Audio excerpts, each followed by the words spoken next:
Miss. ഇന്നത്തെ ക്ലാസ്സിൽ നമ്മൾ ഡിസ്കസ് ചെയ്യാനായിട്ട് പോകുന്നത് ജനുവരിയിൽ സംഘടിപ്പിച്ച ഡിസംബർ സൈക്കിൾ ജനുവരിയിലായിരുന്നു ഹോസ്റ്റ് ചെയ്യപ്പെട്ടത് 2025 ജനുവരി. സോ ഒരു സൈക്കിളിൽ നടന്ന ക്വസ്റ്റ്യൻ പേപ്പർ അനാലിസിസ് ആണ്, നെറ്റ് ഇംഗ്ലീഷിന്റെ ചോദ്യ പേപ്പറിന്റെ ഒരു അനാലിസിസ് ആണ് ഇന്നത്തെ വീഡിയോയിലൂടെ നമ്മൾ ചെയ്യാനായിട്ട് പോകുന്നത്. 99 ക്വസ്റ്റ്യൻസ് ഓൾറെഡി കംപ്ലീറ്റഡ് ആണ്. ഓക്കെ, നമ്മുടെ ഇംഗ്ലീഷിൽ വരുന്ന ആ ഒരു 99 ക്വസ്റ്റ്യൻ നമ്പർ 99 വരെ നമ്മൾ കംപ്ലീറ്റ് ചെയ്തിട്ടുണ്ടായിരുന്നു.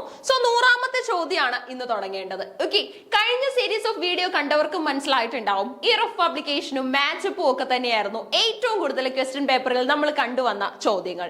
100ാമത്തെ ചോദ്യവും ഒട്ടും വ്യത്യസ്തമല്ല, ഇയർ ഓഫ് പബ്ലിക്കേഷനുമായിട്ട് തന്നെ ബേസ് ചെയ്തിട്ടുള്ള ചോദ്യമാണ്. നോക്കിക്കോ, arrange the following works in the chronological sequence of their year of publication.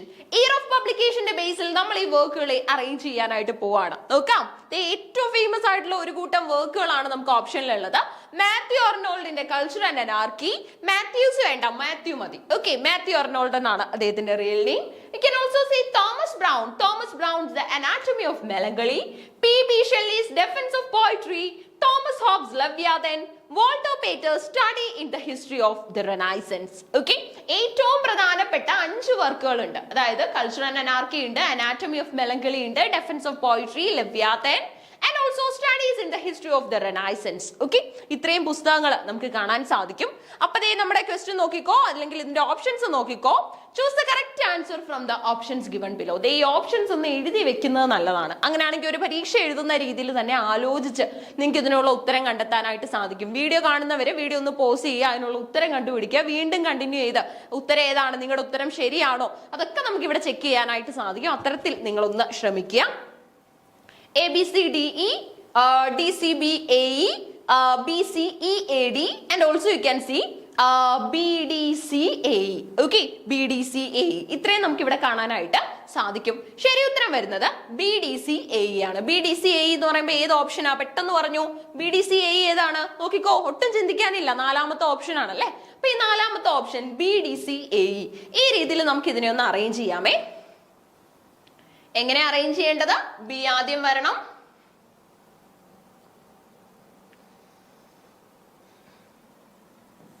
BDCAE.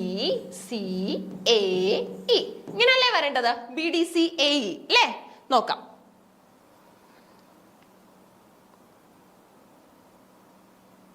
അപ്പൊ നമ്മൾ അറേഞ്ച്മെന്റ് നടത്തുകയാണ്. ആദ്യം വരേണ്ടത് ഏതാ? ഇതല്ലേ ആദ്യം വരേണ്ടത്? ബി അല്ലെ, അനാട്ടമി ഓഫ് മെലങ്കളി. അടുത്തത് ഏതാ വരേണ്ടത്? ഡി, ലെവ്യാതൻ അല്ലെ. ഇനി ഏതാ വരേണ്ടത്? നമ്മുടെ ഷെല്ലിയുടെ defence of poetry. Okay, PB ഷെല്ലിയുടെ defence of poetry.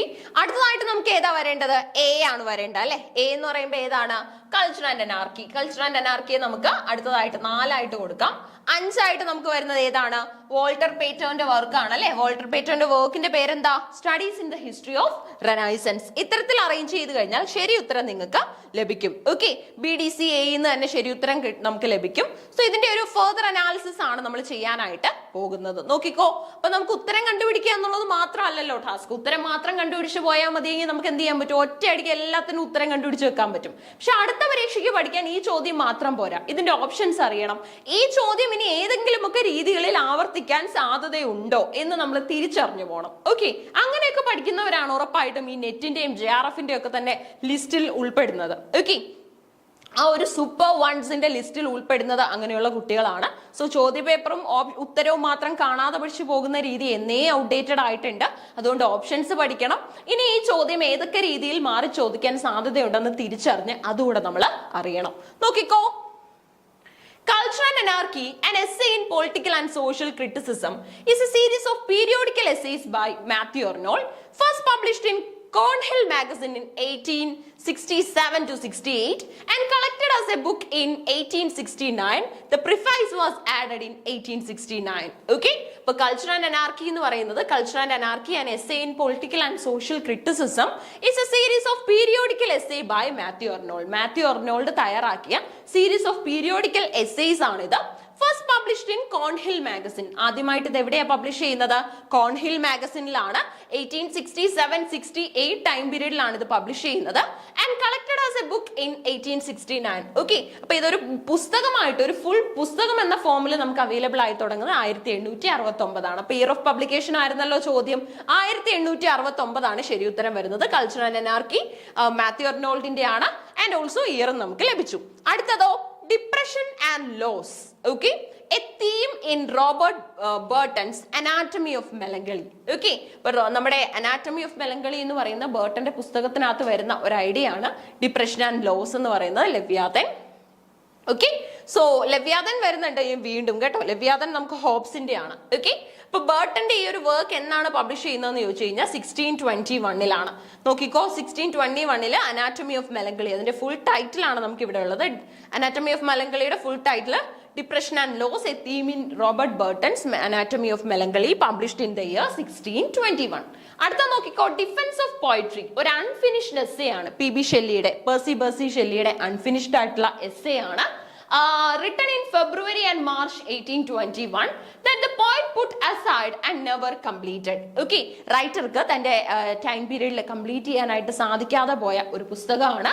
The text was published posthumously in 1814. Essays, letters from abroad, translations and fragments. Okay, അപ്പൊ PB ഷെല്ലിയുടെ പുസ്തകങ്ങളൊക്കെ തന്നെ പിന്നീട് എഫേർട്ട് എടുത്ത് മാക്സിമം ബുക്കുകൾ കംപ്ലീറ്റ് ചെയ്യും. എന്നാൽ ഇൻകംപ്ലീറ്റഡ് ആയിട്ടുള്ളതിന്റെ പോലും കളക്ഷൻസ് കമ്പൈൽ ചെയ്യും, അതിന്റെ പബ്ലിക്കേഷൻസ് നടത്തുകയൊക്കെ ചെയ്തത് ഷെല്ലിയുടെ വൈഫായ മേരി ഷെല്ലിയാണ് കേട്ടോ. മേരി ഷെല്ലിയാണ്. അപ്പൊ ഈ പുസ്തകം എന്നാണ് ഒറിജിനലി പബ്ലിഷ് ചെയ്യുന്നതെന്ന് ചോദിച്ചു കഴിഞ്ഞാൽ 1840 ലെവ്യാഥന്റെ പ്രത്യേകത നോക്കിക്കേ. Leviathan or the matter, form and power of a commonwealth, ecclesiastical and civil, commonly referred to as Leviathan, is a book written by Thomas Hobbes. Thomas ഹോബ്സിന്റെ പുസ്തകമാണ്. പബ്ലിഷ് ചെയ്തത് എന്നാന്ന് ചോദിച്ചു കഴിഞ്ഞാൽ പബ്ലിഷ്ഡ് ഇൻ 1651.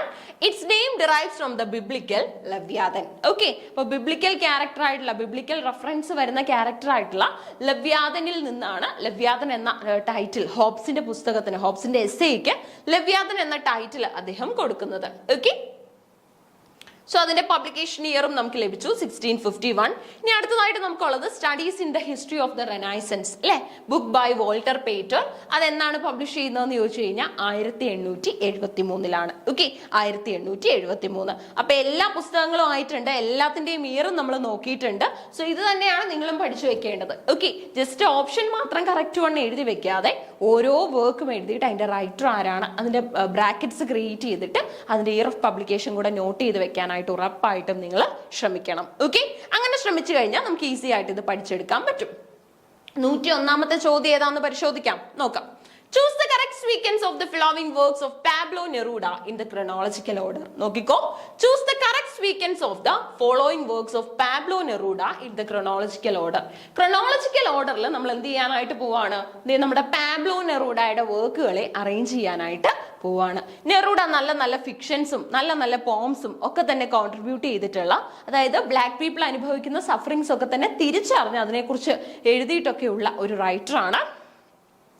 സോ നെറൂഡയുടെ വർക്കുകൾ ഏതൊക്കെയാന്ന് നോക്കി. Spain in the heart, works and book of twilight, and you can also see the inhabitants and his hope, and also 20 love poems and a song of despair, the trying of infinite man. ഇത്രയും works നമുക്ക് കാണാൻ സാധിക്കും. So ഇതിന്റെയൊക്കെ chronological order നമുക്ക് തിരിച്ചറിയണേ.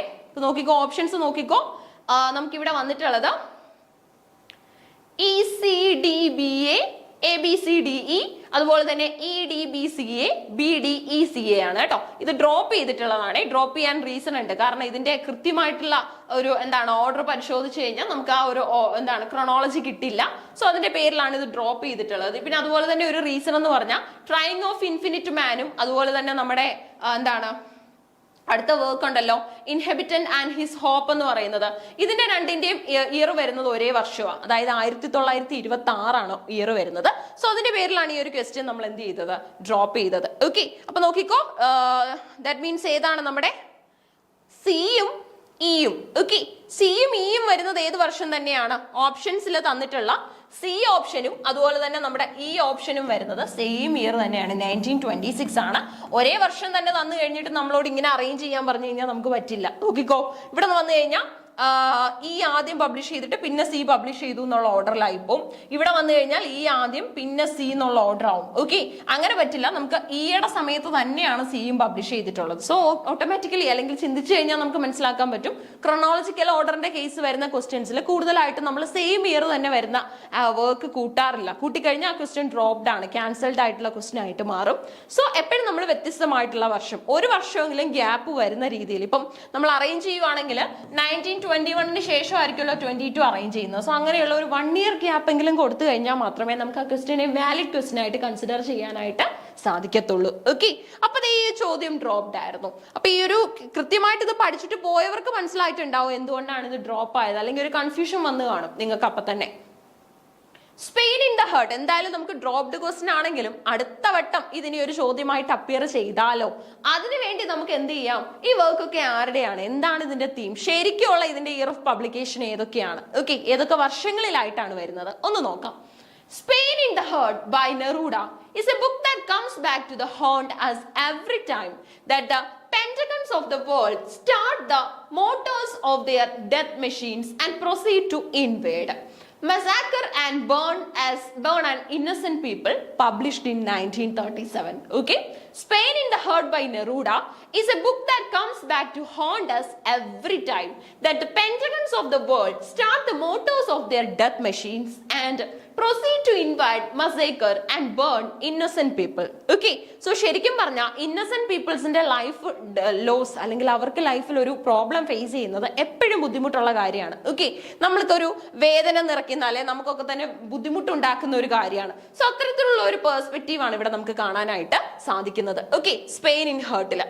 അടുത്തത് book of twilight എന്ന് പറയുന്നത് it offers a rare window into the every workings of a great mind. Readers are privy to a profound transformation, the poets becoming, okay, the poets becoming, published in 1904 ലാണ്. Book of Twilight offers a rare window into the early workings of a great mind. Readers are privy to profound transformations, poets becoming. Okay, ശരിക്കും പറഞ്ഞാൽ ഒരാള് അവർക്ക് wings, അതായത് അവർക്ക് ഇപ്പം നമുക്കറിയാം wings sprout ചെയ്യുന്നത് എത്രത്തോളം. ഇപ്പൊ ഒരു ചെടി അല്ലെങ്കിൽ ഒരു സീഡ് നമ്മൾ പ്ലാന്റ് ചെയ്തു, അതിന് ലീവ്സ് സ്പ്രൗട്ട് ചെയ്ത് വരിക, മുളച്ചു വരിക എന്ന് പറയുന്നത് എന്ത് പ്രതീക്ഷയാണ് അല്ലെ, അതിന്റെ ഒരു ജീവനാണ്, അതിന്റെ ഒരു കരുത്താണ് അവിടെ നിന്ന് നമ്മൾ വെളിവാക്കുന്നത്. സോ അത്തരത്തിലുള്ള ഒരു പോയിന്റും സഫറിങ്സിലൂടെ അതിജീവിക്കാനായിട്ട് ശ്രമിക്കുന്ന ഒരു കൂട്ടത്തിനെയൊക്കെ നമുക്ക് ഇവിടെ വ്യക്തമായിട്ട് കാണാൻ സാധിക്കും. ഇനി 1926 വരുന്ന വർക്കാണ്, നെറൂഡ പബ്ലിഷ് ചെയ്യുന്ന വർക്കാണ് ഇൻഹാബിറ്റൻസ് ഓഫ് ഹോപ്പ് എന്ന് പറയുന്നത്. Okay, publish the collection of tentative del hombre infinito venture of the infinitive man, the novel El Habitano Uso Esperanza, The Inhabitants and His Laws. ഇംഗ്ലീഷിൽ വരുന്ന ടൈറ്റിൽ ആണ് ഇൻഹബിറ്റൻസ് ആൻഡ് ഹിസ് ഹോപ്പ് എന്ന് പറയുന്നത്. Okay, 1926. അടുത്ത നോക്കിക്കോ, 20 love poems and a song of despair, published in the year 1924. The book launched Neruda. ഇത്രയൊരു gap എങ്കിലും നമുക്ക് വേണം. അറ്റ്ലീസ്റ്റ് നമുക്കൊരു 1924, 25, 26 ഓർഡർ ഒക്കെ ആണെങ്കിൽ നമുക്ക് വീണ്ടും കറക്റ്റ് ചെയ്യാൻ പറ്റും. എന്നാൽ ഒരേ വർഷം തന്നെ പബ്ലിഷ് ചെയ്ത 2 വർക്കുകൾ ഓപ്ഷൻസിൽ തന്നിട്ട് ക്രോണോളജി അറേഞ്ച് ചെയ്യാൻ പറഞ്ഞാൽ ആ ക്വസ്റ്റ്യൻ ഡ്രോപ്പ് ചെയ്യാന്നുള്ള ഒരു പോസിബിലിറ്റി മാത്രമേ നമുക്ക് അവിടെ ഉള്ളൂ. നോക്കിക്കോ, 20 love poems and a song of despair, published in June 1924. The book launched Neruda to fame at the young age of 19 and is one of the most renowned literary works of the 20th century in the Spanish language. The book has been translated into many languages. In English, the translation was made by poet W.S. Merwin in 1969. The Trying of Infinite Man by എന്താണ് നമ്മുടെ നെറൂഡ, published in 1936. Okay, നെറൂഡ ആണേ, Pablo നെറൂഡ. അപ്പൊ 1926 മറ്റേ ഹോപ്പിന്റെ വർക്കും അതുപോലെ തന്നെ ഇപ്പൊ നമ്മുടെ ട്രൈങ് ഓഫ് ഇൻഫിനിറ്റ് മാൻ ഒരുമിച്ച് കയറി വന്നു. സോ ആ കാരണത്താൽ നമ്മൾ എന്ത് ചെയ്തു, ഈ ക്വസ്റ്റ്യൻ നമ്മൾ ഡ്രോപ്പ് ചെയ്തു. ഓക്കെ, അപ്പൊ ക്യാൻസൽഡ് ക്വസ്റ്റ്യൻസ് കഴിഞ്ഞ സീരീസ് ഓഫ് ഡിസ്കഷൻ വീഡിയോയിൽ നമ്മൾ ഒരെണ്ണം കണ്ടായിരുന്നു. ഇപ്പൊ 101ാമത്തെ ക്വസ്റ്റ്യൻ ക്യാൻസൽഡ് ആണ്. 102 നമുക്കൊന്ന് നോക്കാം. Which among the following novels is not written by Mary Shelley? തന്നിട്ടുള്ള നോവലുകളിൽ ഒരെണ്ണം എഴുതിയത് ഷെല്ലി അല്ല. ഷെല്ലി എഴുതിയ നോവൽ അല്ലാത്തത്, ഷെല്ലി എഴുതാത്ത നോവൽ ഏതാണെന്നാണ് കണ്ടെത്തേണ്ടത്. ക്വസ്റ്റ്യൻ എപ്പോഴും നമ്മൾ നോക്കുമ്പം ശ്രദ്ധിക്കണം, വിച്ച് എമംഗ് എന്നൊക്കെ കണ്ടു കഴിഞ്ഞാൽ നോട്ട് എന്നാണോ, which among the following is എന്നാണോ ഉള്ളതെന്ന്, ഈസ് കഴിഞ്ഞ് എന്തെങ്കിലും ഉണ്ടോ, ഈസ് ഫ്രീ ആയിട്ടാണോ അവിടെ കിടക്കുന്നതെന്ന് എപ്പോഴും നമ്മൾ ചെക്ക് ചെയ്യണം കേട്ടോ. അതുപോലെ ഇരിക്കും നമ്മുടെ ഉത്തരത്തിലേക്കുള്ള ഒരു സഞ്ചാരം. നോക്കിക്കോ, ഷെല്ലി എഴുതാത്ത അറിയാത്ത വർക്ക് കണ്ടുപിടിച്ചോ. The lost women, Frankenstein. Frankenstein ഒക്കെ വളരെ ഇമ്പോർട്ടന്റ് നോവൽ ആയതുകൊണ്ട് തന്നെ നിങ്ങൾക്ക് പെട്ടെന്ന് ഇതിന്റെ ഉത്തരം കണ്ടുപിടിക്കാം. ഫാഗ്നർ, the last men. Okay, Shelley എഴുതാത്ത നോവൽ, മേരി ഷെല്ലി എഴുതാത്ത നോവൽ, നമ്മുടെ Mary Wollstonecraft Shelley vindications of the rights of men and women എന്ന പുസ്തകത്തിന്റെ ഓഥറിന്റെ മകളാണ് നമ്മുടെ മേരി ഷെല്ലി. പി ഷെല്ലി എന്ന ഏറ്റവും പോപ്പുലർ ആയിട്ടുള്ള ഇംഗ്ലീഷ് റൈറ്റർ, പോയിറ്റിന്റെ വൈഫാണ്. ഓക്കെ, അപ്പൊ നോക്കിക്കോ, the lost women, Frankenstein, Faulkner, the last man. ഏതാണ് ആൻസർ വരുന്നത്? ദ ലോസ്റ്റ് വിമൻ ആണ് കേട്ടോ. ദ ലോസ്റ്റ് വിമൻ ആണ്. ലോസ്റ്റ് വിമനും ലാസ്റ്റ് വിമനും തന്നിട്ടുണ്ട്. ലോസ്റ്റ് വിമൻ ഓഫ് കോഴ്സ് നമുക്ക് ഇവിടെ മനസ്സിലാക്കാനായിട്ട് സാധിക്കും. ഫ്രാങ്കൻസ്റ്റീൻ നമ്മുടെ ഷെല്ലിയുടെയാണ്, ഫാഗ്നർ ഷെല്ലിയുടെയാണ്, അതുപോലെ തന്നെ ലാസ്റ്റ് മാനും ഷെല്ലിയുടെയാണ്. ഓക്കെ, അപ്പൊ നമ്മുടെ ലോസ്റ്റ് വിമൻ ആണ് ഇതിനകത്ത് ഷെല്ലി എഴുതാത്ത work. Okay, lost women, lost women. Okay, നോക്കാം. ബിയർ ആണ് ഇതിന്റെ റൈറ്റർ. ബിയർ എന്ന റൈറ്റർ പബ്ലിഷ് ചെയ്തതാണ്. Beer first published The Lost Women in 1982 in the London Review of Books before later including it in her 1893 collection. ഒരു female writer ആണ് കേട്ടോ. അപ്പൊ beer ആദ്യമായിട്ട് ലണ്ടൻ റിവ്യൂവിലാണ് 1982 നമ്മുടെ ലോസ്റ്റ് വിമൻ എന്ന പുസ്തകം എഴുതുന്നത്. ഇനി അതിനുശേഷം നമുക്ക് കാണാൻ പറ്റുന്നത് 1983 ആയപ്പോഴത്തേക്ക് in her 1983 collection The Lie of the Land ഈ ഒരു ബുക്ക് അപ്പിയർ ആയി തുടങ്ങി. The poem draws on Beer's real life.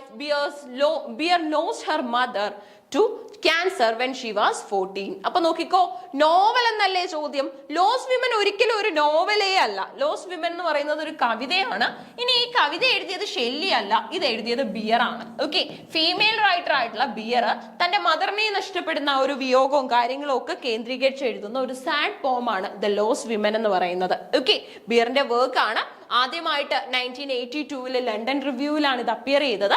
1983 ആയപ്പോഴത്തേക്ക് ബിയർ തന്നെ കളക്ഷൻ ഓഫ് വർക്ക് ആയിട്ടുള്ള ദ ലൈ ഓഫ് ദ ലാൻഡിൽ ഈ ഒരു കവിത ഇൻക്ലൂഡ് ചെയ്തു. 14 വയസ്സുള്ളപ്പോഴാണ് ക്യാൻസർ ബാധിതയായ തന്റെ അമ്മയെ തനിക്ക് നഷ്ടപ്പെടുന്നത്.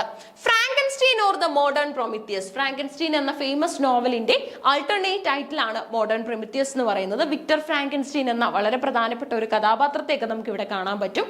ഒരു മോൺസ്റ്റർ ഉണ്ടാവുകയും ആ മോൺസ്റ്റർ ബാക്കിയുള്ളവരുടെ ലൈഫിൽ, വിക്ടർ ഫ്രാങ്കൻസ്റ്റീൻ ഒരു മോൺസ്റ്ററിനെ ക്രിയേറ്റ് ചെയ്യുകയും ഈ മോൺസ്റ്റർ ബാക്കിയുള്ളവരുടെ എല്ലാം സമാധാനം കളഞ്ഞുകൊണ്ട് ഒരു റോബോട്ട് ടൈപ്പ് ഒരു മോൺസ്റ്റർ ആയിട്ട് മാറുകയും പിന്നീട് അത് ബാക്കിയുള്ളവരുടെ ഒക്കെ തന്നെ പല കാര്യങ്ങളിൽ ഇന്റർഫിയർ ചെയ്യുകയും പലർക്കും ഒരു ബുദ്ധിമുട്ടായിട്ട് മാറുന്നതൊക്കെ ചെയ്യുന്ന ഒരു സാഹചര്യമാണ് നമുക്ക് കാണാൻ പറ്റുന്നത്. മോൺസ്റ്ററിനെ ക്രിയേറ്റ് ചെയ്ത വിക്ടർ ഫ്രാങ്കൻസ്റ്റീനും മോൺസ്റ്ററിനും at the end of the novel ഒരു സാഡ് എൻഡ് ആണ് ഉണ്ടാകുന്നത്. Frankenstein or the Modern Prometheus is an 1818 Gothic novel written by English author Mary Shelley. Frankenstein tells the story of Victor Frankenstein. Victor Frankenstein's story ആണ് പറയുന്നത്. A young scientist who creates a sapient creature in an unorthodox scientific experiment. Okay, അപ്പോൾ എന്താണ് ഇതിന്റെ പ്രത്യേകത? Frankenstein tells the story of Victor Frankenstein. Victor ഫ്രാങ്കൻസ്റ്റീന്റെ കഥയാണ് ഇതിനകത്ത് പറയുന്നത്. A young scientist who creates a sapient creature in an unorthodox scientific experiment. Okay, അതായത് നമ്മൾ നമ്മുടെ ഡോക്ടർ ഫോസ്റ്റസിനെ കണ്ടിട്ടുണ്ട്. ക്രിസ്റ്റഫർ മാർലോ എന്ന ഫേമസ് ആയിട്ടുള്ള ട്രാജിക് എന്താണ് ഡ്രമാറ്റിസ്റ്റ് ക്രിയേറ്റ് ചെയ്തിട്ടുള്ള നമ്മുടെ ഡോക്ടർ ഫോസ്റ്റസ് അല്ലെ. ഫോസ്റ്റസ് ബ്ലാക്ക് മാജിക് കണ്ടക്ട് ചെയ്തിട്ട് ഇതുപോലെയുള്ള പല കാര്യങ്ങൾ ചെയ്യുന്നുണ്ട്. അതുപോലെ വളരെ സമാധാനപരമായ ഒരു സയന്റിഫിക് ലൈഫ് ലീഡ് ചെയ്തുകൊണ്ടിരുന്ന നമ്മുടെ വിക്ടർ ഫ്രാങ്കൻസ്റ്റീന് തനിക്ക് സ്വന്തമായിട്ടൊരു സാപ്പിയൻ ക്രീച്ചറിനെ ക്രിയേറ്റ് ചെയ്യണം എന്ന് പറഞ്ഞാൽ ഹ്യൂമൻ ബീങ്സിന്റെ മരിച്ചുപോയ ആൾക്കാരുടെയൊക്കെ തന്നെ ലാസ്റ്റ് ഡെഡ് സെല്ലുകൾ കാണുമല്ലോ, ആ ഇനാക്റ്റീവ് ആകാൻ പോകുന്ന സെല്ലുകളെ റിട്രീവ് ചെയ്തെടുത്തിട്ട് ആ സെല്ലുകൾ വെച്ചിട്ട് ക്രിയേറ്റ് ചെയ്യുന്നതായിട്ടുള്ള ഒരു സാപ്പിയൻ ക്രീച്ചറിനെ തനിക്ക് ഉണ്ടാക്കണം. ആ സാപ്പിയൻ ക്രീച്ചർ വഴി തനിക്ക് കുറെ കാര്യങ്ങൾ ഫുൾഫിൽ ചെയ്യണം എന്നൊക്കെയായിരുന്നു ആഗ്രഹം. അത്തരത്തിലുള്ള ഒരു ഡിസാസ്ട്രസ് ആയിട്ടുള്ള പ്രോസസ്സിൽ എൻഗേജ്ഡ് ആവുന്നതാണ് വിക്ടർ ഫ്രാങ്കൻസ്റ്റീന് ഒരു സാഡ് എൻഡ് ഉണ്ടാകാനുള്ള കാരണം. Fagner is the penultimate book published by the author Mary Shelley. Like Shelley's earlier novel Lodore, it charts a young women's education under a tyrannical father figure. Okay? അപ്പൊ ഫാഗ്നർ എന്ന് പറഞ്ഞു കഴിഞ്ഞാൽ ശരിക്കും നമ്മുടെ Sylvia പ്ലാത്തിന്റെ daddy ഉണ്ടല്ലോ, ഈ ഡാഡി പോമുമായിട്ട് നല്ല similarity കൊടുക്കാൻ പറ്റുന്ന ഒരു വർക്ക് ആണ് കേട്ടോ. അപ്പൊ Fagner is the penultimate book published by the author Mary Shelley. Like Shelley's earlier novel Lodore എന്ന നോവലൊക്കെ പോലെ തന്നെ it charts young women's education under a tyrannical father figure. Okay, last man ആരുടെ വർക്ക് ആണെന്ന് ചോദിച്ചു കഴിഞ്ഞാൽ ലോസ്റ്റ് വിമൻ ഉണ്ടായിരുന്നു ബിയറിന്റെ, ഇത് last man ആണ്. ഒരു apocalyptic dystopian science fiction novel by Mary Shelley published in 1826. Okay, 1826 publish ചെയ്യുന്ന വർക്കാണ്. അപ്പം ഗോത്തിക് നോവൽ ആയിട്ടുള്ള ഫ്രാങ്കൻസ്റ്റീൻ്റെ ഇയർ ഓഫ് പബ്ലിക്കേഷൻ പലാവർത്തി ചോദിച്ചിട്ടുള്ളതാണ്. അതിന്റെ ഇയർ വരുന്നത് 1880 ആണ് കേട്ടോ. അപ്പൊ അത് കൃത്യമായിട്ട് നോക്കണേ. അങ്ങനെയാണെങ്കിൽ അത്രയും കാര്യങ്ങൾ കൃത്യമായിട്ട് നോക്കിക്കഴിഞ്ഞാൽ നമുക്ക് ഈ ചോദ്യം കംപ്ലീറ്റ് ചെയ്യാനായിട്ട് സാധിക്കും. നിങ്ങൾക്ക് കൃത്യമായിട്ട് ഇനി ആരുടെയാണ് ലോസ്റ്റ് വിമൻ എന്ന് ചോദിച്ചു കഴിഞ്ഞാൽ നമുക്ക് ഉടനെ ആൻസർ കൊടുക്കാൻ പറ്റും. അത് നമ്മുടെ ഫേമസ് ആയിട്ടുള്ള റൈറ്ററായ ബിയറിന്റെ ആണ്. ഇനി അടുത്തതായിട്ട് നമുക്ക് 103ാമത്തെ ചോദ്യമാണ് വേണ്ടത്. When was International Phonetic Alphabet IPA developed and promulgated? Okay, International Phonetic Alphabet എന്നറിയപ്പെടുന്ന IPA എന്നാണ് ഡെവലപ്പ് ചെയ്തത്? എന്ന് മുതലാണ് അത് പ്രൊമൽഗമേറ്റ് ചെയ്തത്? എന്ന് മുതലാണ് ഇത് പ്രൊമോട്ട് ചെയ്യപ്പെട്ടത്? അത് എന്താണ് പ്രചാരത്തിലേക്ക് വന്നു തുടങ്ങിയത് എന്നുള്ളതാണ് ചോദ്യം. വർഷങ്ങൾ ഇവിടെ തന്നിട്ടുണ്ട്. നമുക്കിവിടെ ഉള്ളത് 1868 ഉണ്ട്, 1878 ഉണ്ട്, അതുപോലെ തന്നെ 1888 ഉണ്ട്, 1978 ഉണ്ട് കേട്ടോ. ഈ വർഷങ്ങളൊന്നും തമ്മിൽ കൺഫ്യൂഷൻ ആവില്ല. 1878 വരുന്നുണ്ട്, 1978 വരുന്നുണ്ട്. When was International Phonetic Alphabet IPA developed and promulgated? 1868, 1878, 1888, അതുപോലെ തന്നെ 1978. ആൻസർ വരുന്നത് 1888 കേട്ടോ. എന്ന് പറയുമ്പോൾ തേർഡ് ഓപ്ഷൻ ഉണ്ടല്ലോ, അതാണ് ശരി ഉത്തരം. 1888 അപ്പൊ നമ്മൾ പ്രോജക്റ്റ് ചെയ്യാനും അതുപോലെ തന്നെ നമ്മൾ പല കാര്യങ്ങൾക്കും സൈറ്റേഷൻസിനും ഇനി അതുപോലെ തന്നെ നമ്മുടെ ലിറ്ററേച്ചറിലും അതുപോലെ തന്നെ ലിംഗ്വിസ്റ്റിക്സിലും ഒക്കെ തന്നെ, ലിംഗ്വിസ്റ്റിക്സിലാണ് കൂടുതലായിട്ടും, പലതരത്തിലുള്ള പ്രോസസ്സുകൾക്ക് നമ്മൾ ഉപയോഗിക്കുന്ന ഒന്നാണ് നമ്മുടെ IPA, ഇന്റർനാഷണൽ ഫോണറ്റിക് ആൽഫബറ്റ് എന്ന് പറയുന്നത്. എന്നാണ് ഇത് പ്രൊമൽഗമേറ്റ് ചെയ്തത്, എന്നാണ് ഇത് ഡെവലപ്പ് ചെയ്യുന്നതെന്ന് ചോദിച്ചു കഴിഞ്ഞാൽ 1888 കേട്ടോ. 1888 ഇത് ഡെവലപ്പ് ചെയ്തു തുടങ്ങിയത്. എക്സ്പ്ലനേഷൻ നോക്കാം. It was first published in 1888. Okay, start ചെയ്തതും ഡെവലപ്പ് ചെയ്തതും ഒരു ബുക്ക് ഫോമിൽ പബ്ലിഷ് ചെയ്യുന്നതും ഒക്കെ ഇപ്പോഴാണ്. ഇനി നോക്കിക്കോ, and was revised several times in the 20th and 21st centuries. The International Phonetic Association is responsible for the alphabet and publishes a chart summarizing it.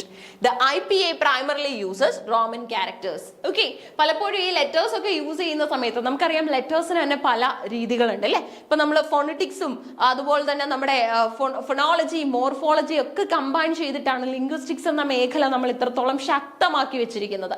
Linguistics എന്ന മേഖല ഇത്രയും ഇമ്പോർട്ടന്റ് ആക്കി നമ്മൾ വെച്ചിട്ടുള്ളത്. ഓക്കെ, സോ അതുമായിട്ട് ബേസ് ചെയ്തിട്ടുള്ള പല ideas നമുക്ക് ഇവിടെ കാണാനായിട്ട് സാധിക്കും. ഇന്റർനാഷണൽ ഫോണറ്റിക് അസോസിയേഷൻ എന്ന് പറയുന്നത് നമ്മുടെ എന്താണ് ലോകോത്തര നിലവാരത്തിൽ അംഗീകരിച്ച ഒന്നാണ്. അതുപോലെ തന്നെ പല രാജ്യങ്ങളിൽ നിന്നും അതിലേക്ക് സ്കോളേഴ്സ് ഉണ്ട്. അതുപോലെ തന്നെ ഇന്നും പലതരത്തിലുള്ള സ്റ്റഡീസും എപ്പോഴും ആക്റ്റീവായിട്ട് നിൽക്കുന്ന, ഒരിക്കലും പഠനം അവസാനിക്കാത്ത ഒരു മേഖല കൂടെയാണ് IPA എന്ന് പറയുന്നത്. 1888 മുതൽ ഫസ്റ്റ് പബ്ലിക്കേഷനോടുകൂടി തന്നെ ക്യാരക്ടേഴ്സിനെ കുറിച്ചും അതുപോലെ തന്നെ നമ്മുടെ ഈ ഒരു ലെറ്റർ ഫോണ്ടിനെ കുറിച്ചും സൈസിനെ കുറിച്ചും അതുപോലെ തന്നെ എങ്ങനെയൊക്കെയാണ് നമ്മൾ റോമൻ ക്യാരക്ടേഴ്സ് വെച്ചിട്ട് എഴുതുന്നത്, അതുപോലെ തന്നെ നമ്മുടെ ലെറ്റേഴ്സിന്റെ അറേഞ്ച്മെന്റ് എങ്ങനെയാണ്, ഇതിനെക്കുറിച്ചൊക്കെയുള്ള കൃത്യമായിട്ടുള്ള ബോധ്യങ്ങൾ തന്നു തുടങ്ങി. നമ്മൾ ഇറ്റാലിസൈസ് ചെയ്ത് എഴുതുന്നതുകൊണ്ട്, ബോൾഡ് ചെയ്ത് എഴുതുന്നതുകൊണ്ട്, ഇതൊക്കെ എപ്പോഴാണ് ഇറ്റാലിസൈസ് ചെയ്യേണ്ടത്, എപ്പോഴാണ് ബോൾഡ് ആക്കേണ്ടത്, ഡബിൾ കോട്ട്സിലും സിംഗിൾ കോട്ട്സിലും ഒക്കെ കൊടുക്കുന്നതിന്റെ പ്രാധാന്യങ്ങളൊക്കെ നമ്മൾ തിരിച്ചറിയുന്നത് IPA-യിലൂടെയാണ് കേട്ടോ. ഓക്കെ, അപ്പൊ 104ാമത്തെ ചോദ്യം നമുക്കൊന്ന് നോക്കാം. നമ്മൾ പലതരത്തിലുള്ള യൂണിറ്റുകൾ മനസ്സിലാക്കി പോകുന്നുണ്ട് നെറ്റ് ഇംഗ്ലീഷിന്. ഓക്കെ, എത്ര യൂണിറ്റുകളാണ് ഉള്ളത്? നമുക്ക് 10 യൂണിറ്റുകളാണ്. നമ്മുടെ ഒരു സിലബസ് അനാലിസിസ് വീഡിയോയിൽ നമ്മൾ കൃത്യമായിട്ട് 10 യൂണിറ്റ് എങ്ങനെ പഠിക്കണം എന്നൊക്കെ പറഞ്ഞു തരുന്നുണ്ട്. അപ്പൊ നോക്കിക്കോ, ഫങ്ഷണൽ ഓർ കമ്മ്യൂണിക്കേറ്റീവ് അപ്രോച്ച് ഏത് മേഖലയിൽ നിന്ന്, ഏത് യൂണിറ്റിൽ നിന്നുള്ള ചോദ്യമായിരിക്കും?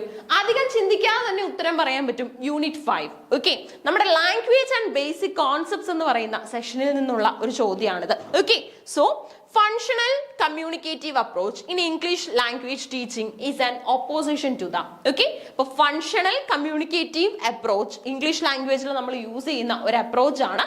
സോ ഇത് എന്തിനുള്ള ഒപ്പോസിഷൻ ആണ്, എന്തിന്റെ ഓപ്പോസിറ്റ് ആണ് ഫങ്ഷണൽ കമ്മ്യൂണിക്കേറ്റീവ് അപ്രോച്ച് എന്നതാണ് ചോദ്യം. കോംപ്രഹെൻസീവ് അപ്രോച്ച് നമുക്കുണ്ട്, grammar translation method, functional approach, structural approach, ഇത്രയും നമുക്ക് പ്രൊവൈഡ് ചെയ്തിട്ടുണ്ട്. എന്തിന്റെ ഓപ്പോസിറ്റ് ആണ്, എന്തിന്റെ ഒപ്പോസിഷൻ ആയിട്ടാണ് നമ്മൾ ഫങ്ഷണൽ കമ്മ്യൂണിക്കേറ്റീവ് അപ്രോച്ചിനെ കൺസിഡർ ചെയ്യുന്നത്? ഉത്തരം വരുന്നത് സ്ട്രക്ചറൽ അപ്രോച്ച് ആണ്. നമ്മുടെ 5ാമത്തെ യൂണിറ്റിൽ നമ്മൾ കൃത്യമായിട്ട് വ്യത്യസ്തമായിട്ട് ലാംഗ്വേജിൽ നമ്മൾ അഡോപ്റ്റ് ചെയ്യുന്ന അപ്രോച്ചുകളെ കുറിച്ച് പഠിക്കുന്നുണ്ട്. അതിനകത്ത് മെയിൻ ആയിട്ട് പഠിക്കുന്ന ഒന്ന് തന്നെയാണ് സ്ട്രക്ചറൽ അപ്രോച്ച്. ഡയറക്റ്റ് ചോദ്യം തന്നെ വിളിക്കാൻ സാധിക്കും. ക്രോണോളജി പോലെയോ അല്ലെങ്കിൽ നമ്മൾ മാച്ചപ്പ് ചെയ്യുന്ന രീതിയിലോ ഒന്നും ബുദ്ധിമുട്ടുണ്ടാവില്ല. ഡയറക്റ്റ് ക്വസ്റ്റ്യൻ തന്നെയാണിത്. ഓക്കെ, സോ സ്ട്രക്ചറൽ അപ്രോച്ച് ആണ് ശരിക്കും നമ്മുടെ ഫങ്ഷണൽ കമ്മ്യൂണിക്കേറ്റീവ് അപ്രോച്ചിന്റെ ഓപ്പോസിറ്റ്. സോ എന്താണ് structural approach and functional communicative approach? ഇതിന്റെ ഇടയിലുള്ള ഡിഫറൻസ് എന്താണെന്ന് നോക്കാം. സ്ട്രക്ചറൽ അപ്രോച്ച് എപ്പോഴും ഫോക്കസ് കൊടുക്കുന്നത് ഗ്രാമർ റൂൾസിനാണ്. Okay, that means teaching on grammar rules and habits through drill. നമ്മൾ ആക്ടിവിറ്റികൾ കൊടുക്കുന്നു, കുട്ടികളെ കൂടുതലായിട്ടും ഗ്രാമർ റൂൾ ഉപയോഗിക്കാൻ അവരെ കേപ്പബിൾ ആക്കുന്നു. ദ സിറ്റുവേഷണൽ അപ്രോച്ച് ആണ് മറ്റൊരെണ്ണം, ഇല്ലേ? സിറ്റുവേഷണൽ അപ്രോച്ച് ശരിക്കും റിയൽ വേൾഡ് കോണ്ടെക്സ്റ്റുകൾക്ക് നമ്മൾ പ്രാധാന്യം കൊടുക്കുകയാണ്. അതായത് കൂടുതലായിട്ട് നമ്മൾ കോൺവെർസേഷനോ അല്ലെങ്കിൽ നമ്മൾ റോൾ പ്ലേയോ ഒക്കെ കൊടുത്തിട്ട് അവരെ കൊണ്ട് നമ്മൾ ഇനാക്ട് ചെയ്യിപ്പിക്കുകയോ ചെയ്യുന്നത്. അപ്പൊ സിറ്റുവേഷന് മാച്ച് ആയിട്ട് അവർ എന്ത് ചെയ്യും, അവരുടേതായിട്ടുള്ള രീതിയിൽ ഒരു പ്രസന്റേഷൻ നമുക്ക് തരും. അപ്പൊ നമ്മൾ സ്ട്രക്ചറൽ അപ്രോച്ച് വരുമ്പോൾ നമ്മൾ റൂളിന് പ്രാധാന്യം കൊടുക്കുന്നു. എന്നാൽ നമ്മുടെ സിറ്റുവേഷണൽ അപ്രോച്ച് വരുന്ന സമയത്ത് നമ്മൾ പ്രാധാന്യം കൊടുക്കുന്നത് എന്തിനാണ്? നമ്മുടെ കമ്മ്യൂണിക്കേറ്റീവ് അപ്രോച്ച് വരുമ്പോൾ നമ്മൾ അവിടെ ഡ്രില്ലിനാണ് കൂടുതലും പ്രാധാന്യം കൊടുക്കുന്നത്. കമ്മ്യൂണിക്കേറ്റീവ് അപ്രോച്ച് ബാക്കിയുള്ള എക്സ്പ്ലിസിറ്റ് ആയിട്ടുള്ള ഗ്രാമർ ഇൻസ്ട്രക്ഷൻസ് ഒക്കെ അവോയ്ഡ് ചെയ്യുന്നുണ്ട്. ഫോക്കസ് കൊടുക്കുന്നത് ഇന്ററാക്ഷനും കമ്മ്യൂണിക്കേഷനും ആണ്. ഇനി കോംപ്രഹെൻസീവ് അപ്രോച്ച് എന്ന് പറഞ്ഞൊരു അപ്രോച്ച് നമുക്ക് കൊടുത്തിട്ടുണ്ടായിരുന്നു. അതിന്റെ മറ്റൊരു പേര് ഇന്റഗ്രേറ്റഡ് അപ്രോച്ച് എന്നുകൂടെയാണ്. കുറെ അപ്രോച്ചുകൾ ഒരുമിച്ച് ചേർത്ത് നമ്മൾ ഉപയോഗിക്കുന്ന ഒരു അപ്രോച്ചാണ് നമ്മുടെ comprehensive approach. Okay, every effect has a cause, all intelligent effect has an intelligent cause. നമ്മൾ ചെയ്യുന്ന ഓരോ പ്രവർത്തിക്കും ഒരു കൗണ്ടർ റിസൾട്ട് ഉണ്ട്, അതിനൊരു നെക്സ്റ്റ് സ്റ്റെപ്പ് ഉണ്ട്. അതിനെക്കുറിച്ചാണ് ശരിക്കും പറഞ്ഞാൽ ഇവിടെ നമുക്ക് മനസ്സിലാക്കി എടുക്കാനായിട്ട് സാധിക്കുന്നത്. ഓക്കെ, സോ കോംപ്രഹെൻസീവ് അപ്രോച്ച് പറയുന്നത് every effect has a cause. നമ്മൾ എന്ത് എഫക്ട് വന്നാലും അതിനൊരു കോസ് ഉണ്ടാവും, അതിനൊരു കാരണം ഉണ്ടാവും. കോസ് ആൻഡ് എഫക്ട് തിയറി ആയിട്ടൊക്കെ ബേസ് ചെയ്തിട്ടുള്ളതാണ്. സോ നമ്മുടെ പല ഐഡിയാസിലും നമുക്കത് ക്ലബ് ചെയ്യാം. ഗ്രാമർ ട്രാൻസ്ലേഷൻ മെത്തേഡ് നമുക്ക് ഓപ്ഷനിൽ ഉണ്ടായിരുന്നു. ഏറ്റവും പഴയ മെത്തേഡ് ഏതാന്ന് ചോദിച്ചു കഴിഞ്ഞാൽ ക്ലാസിക്കൽ മെത്തേഡ് എന്ന് അപരനാമമുള്ള ഒരു മെത്തേഡാണ് ശരിക്കും പറഞ്ഞാൽ ഗ്രാമർ ട്രാൻസ്ലേഷൻ മെത്തേഡ്. നമ്മുടെ ഗ്രീക്കും ലാറ്റിനും ഒക്കെ പഠിപ്പിക്കാനായിട്ടായിരുന്നു നമ്മൾ ആ ഒരു സമയത്ത് ആദ്യകാലങ്ങളിൽ കൂടുതലായിട്ടും ഇതിനൊരു ഇമ്പോർട്ടൻസ് കൊടുക്കുന്നത്. ഗ്രാമാറ്റിക്കൽ റൂളുകൾ പഠിക്കാനും അത് ടാർഗറ്റ് ലാംഗ്വേജിലേക്ക് എങ്ങനെ അപ്ലൈ ചെയ്യാം, ഗ്രാമർ നമ്മുടെ മദർ ടങ്ങിൽ നിന്ന് ടാർഗറ്റ് ലാംഗ്വേജിലേക്കും ടാർഗറ്റ് ലാംഗ്വേജിൽ നിന്ന് നമ്മുടെ മലയാളം പോലെയുള്ള മദർ ടങ്ങിലേക്കും സ്വിച്ച് ചെയ്ത് ഉപയോഗിക്കാൻ നമ്മൾ അവിടെയാണ് കേപ്പബിൾ ആയത്. ഫങ്ഷണൽ അപ്രോച്ച് മറ്റൊരു മെത്തേഡാണ്. അവിടെ നമ്മൾ ആക്ടിവിറ്റീസിനൊക്കെ പ്രാധാന്യം കൊടുക്കുന്നുണ്ട്. അതുപോലെ തന്നെ നമ്മൾ പലതരത്തിലുള്ള പെർഫോമിംഗ് ആയിട്ടുള്ള രീതികൾക്കൊക്കെയാണ് നമ്മൾ പ്രാധാന്യം കൊടുക്കുന്നത്. സ്ട്രക്ചറൽ അപ്രോച്ച് എന്താണെന്ന് ചോദിച്ചു കഴിഞ്ഞാൽ വളരെ പ്രാധാന്യമുള്ള ലാംഗ്വേജിൽ അഡോപ്റ്റ് ചെയ്യാൻ പറ്റുന്ന ഒരു അപ്രോച്ചാണ്. നമ്മളിവിടെ ലാംഗ്വേജിന്റെ ഒരു ഡീറ്റെയിൽഡ് അനാലിസിസ് കൂടെയാണ് ചെയ്യുന്നത്. This strategy which is considered a traditional approach examines language products sounds, morphemes, words, sentence and vocabulary. ലാംഗ്വേജിന്റെ കുറെ ഓർണമെന്റ്സ് ആയിട്ട് നമ്മൾ കൺസിഡർ ചെയ്യുന്ന പല കാര്യങ്ങളുണ്ടല്ലോ, വൊക്കാബുലറിയും സൗണ്ടും അതുപോലെ തന്നെ അതിന്റെ യൂസേജും സ്റ്റൈലും, ഇതൊക്കെ ഇവിടെ നമുക്ക് മനസ്സിലാക്കാൻ പറ്റും. It also facilitates the process of learning language on the basis of structure. സ്ട്രക്ചറിന്റെ ബേസിലാണ് ഇവിടെ നമ്മൾ എന്ത് ചെയ്യുന്നത്, ലാംഗ്വേജ് പഠിക്കുന്നത്. ഓക്കെ, അപ്പൊ കംപ്ലീറ്റ് ആയിട്ട് ഒരു ചോദ്യം കിട്ടിക്കഴിഞ്ഞാൽ കംപ്ലീറ്റ് അനാലിസിസ് നടത്തുക. നമ്മുടെ 104ാമത്തെ ചോദ്യമായിരുന്നു. 104ാമത്തെ ചോദ്യത്തിന് 4 ഓപ്ഷൻസ് ഉണ്ടായിരുന്നു. ചോദ്യം ഒന്നുകൂടെ റിപ്പീറ്റ് ചെയ്യാം. ഫങ്ഷണൽ കമ്മ്യൂണിക്കേറ്റീവ് അപ്രോച്ച് എന്ന് പറയുന്നത് ഈ ഒരു ഇംഗ്ലീഷ് ലാംഗ്വേജ് ടീച്ചിങ് അപ്രോച്ച് ആണ്, അല്ലെങ്കിൽ ടീച്ചിങ് രീതിയാണ്. Is an opposition to which approach? Structural approach ആണ് ഇവിടെ ഉത്തരമായിട്ട് വരുന്നത്. ഓക്കെ, അപ്പൊ കൃത്യമായിട്ട് ക്വസ്റ്റ്യൻ മനസ്സിലാക്കി, ക്വസ്റ്റ്യൻ വായിച്ച് മനസ്സിലാക്കി, ഓപ്ഷൻസ് ഏതൊക്കെ ഉണ്ടെന്ന് നോക്കി ശരി ഉത്തരം കണ്ടുപിടിച്ചിട്ട് ഓപ്ഷൻസിൽ ബാക്കി കിടക്കുന്ന കുറച്ച് മെത്തേഡുകൾ ഉണ്ടാവുമല്ലോ, അതും കൂടെ എന്താണെന്നൊന്ന് കണ്ടെത്താനായിട്ടും കൂടെ സമയം വിനിയോഗിക്കുക. അങ്ങനെ തന്നെ പഠിച്ച് മുന്നേറുക. റിമൈനിങ് ക്വസ്റ്റ്യൻസ് നമ്മുടെ അടുത്ത പാർട്ട് ഓഫ് വീഡിയോയിൽ ഉണ്ടാവും. So keep learning. Thank you.